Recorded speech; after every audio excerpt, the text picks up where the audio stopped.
Here in Albany, we're always trying to make New York more affordable. We're always trying to have business and economic growth.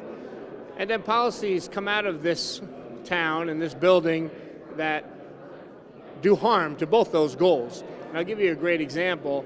Right now, if a public works project is being done with state money, whether it's a municipal project or a state project, the contractors on that project, building a highway, for example, they have to pay what's called prevailing wage.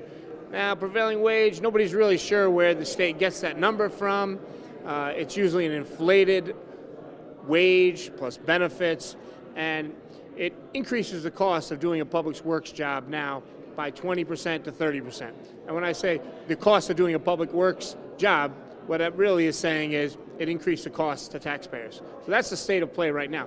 There's a bill that has passed the Assembly in the past. The governor seems to support it. The new majority in the Senate may likely support it. That would expand the definition of a public works project to any project that gets state funding, state tax incentives. So if you're doing a public housing project around the state or in New York City, you have to build affordable housing, you get some state subsidies.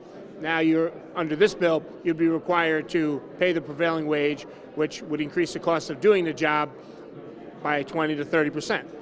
Increase the cost to taxpayers by 20 or 30%. You're trying to build something on an old brownfield, which gets tax incentives, same thing. You get some state money to renovate a theater in the city, well, now you're gonna have to pay prevailing wage. So on the one hand, the state has these incentive programs to spur economic activity, to get things fixed up, and on the other hand, they're disincentivizing it by increasing the cost of it.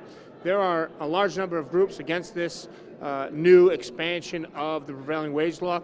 Business groups certainly support it, but even groups like Habitat for Humanity in New York builds homes for people who need to have homes built for them, poor people.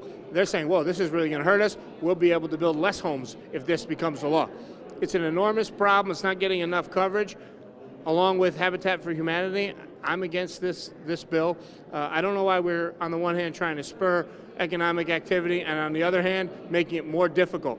And this hurts the individual projects, but it once again sends a message around the country that New York is not open for business. I don't care what the commercials said. New York is not open for business. We're making everything harder.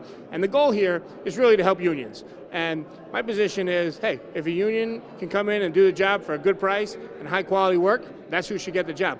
But I don't think we should discriminate against New Yorkers who are in the trades, who are not in unions. If they can do a good job for a good price, they compete for the contract, they should be able to do it. This is a political thing. Unions give money to Democrats. Democrats pass policies that hurt taxpayers, but may be good for unions, but bad for everybody else. So this is a bad bill. I'm going to fight it with everything I have.